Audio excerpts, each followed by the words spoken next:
Hey there, curiosity seekers. Today we're gearing up for an epic adventure. We're casting ourselves into the unknown, towards islands whose secrets and mysteries surpass the limits of the deepest imagination. Before we dive into today's video, hit that sneaky subscribe button and ring the bell so you don't miss any updates from here. And if by chance you dig what's happening in this video, don't be shy and give it a like to support our channel. Now without further ado, let's jump into the video. Welcome, this is the Knowledge Pill.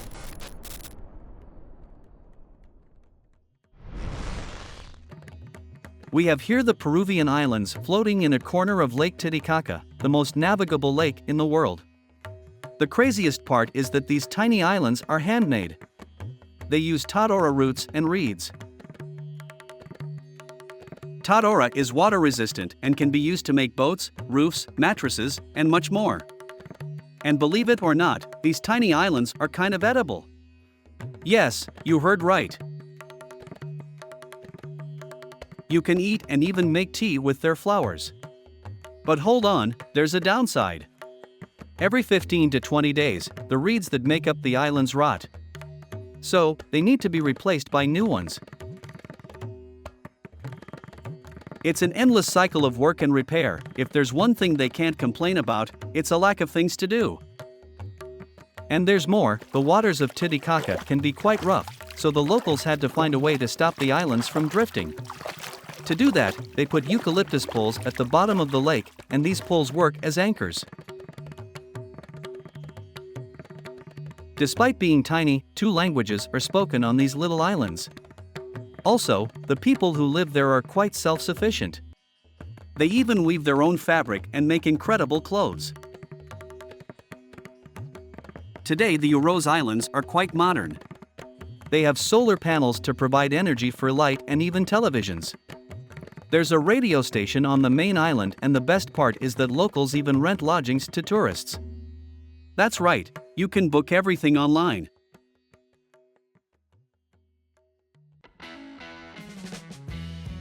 Since ancient times, people have always sought the secrets of longevity.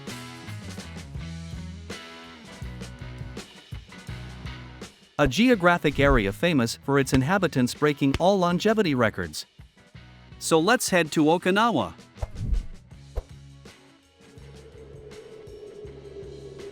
This island is known as the Hawaii of Japan, but we need to differentiate 2 concepts here: Okinawa Prefecture, which is made up of over 160 islands, and the main island, which is also called Okinawa.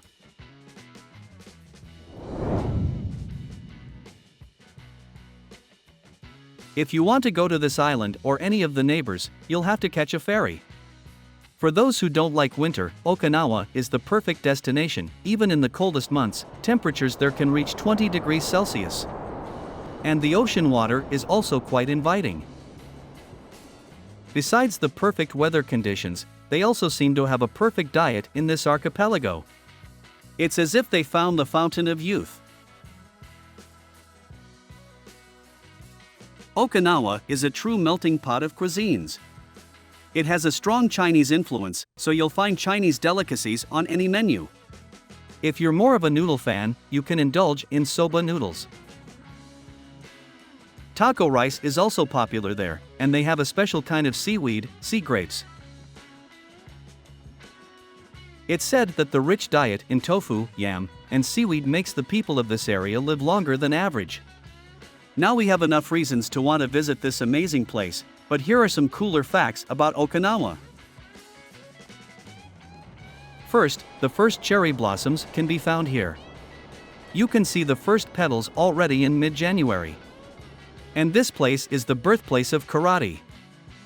So let's move on to the next destination. This one is super crazy, you won't believe it.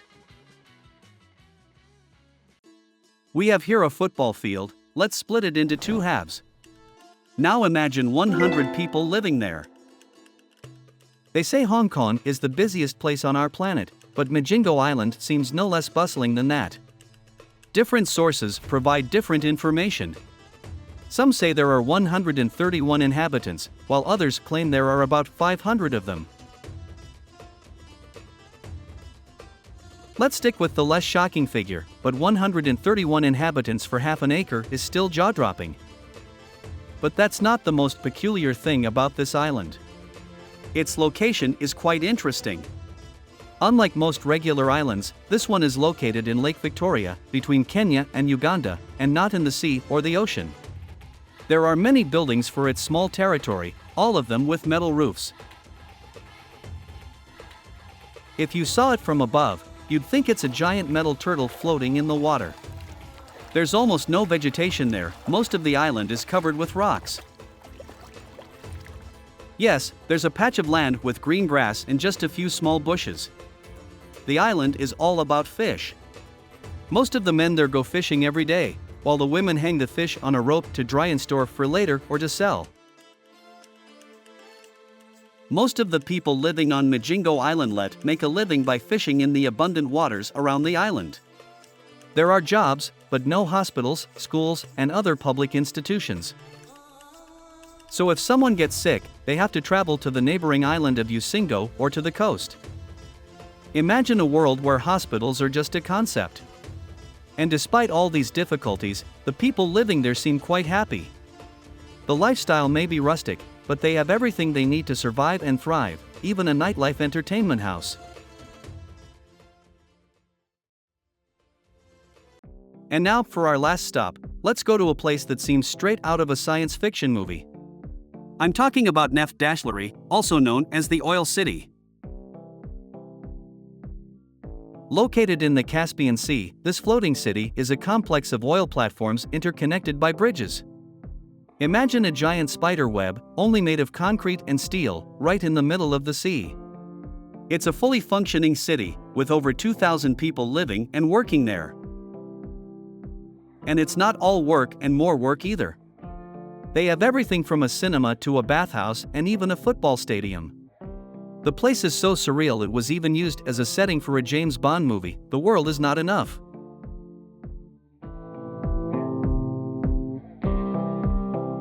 So, which of these islands would you like to visit?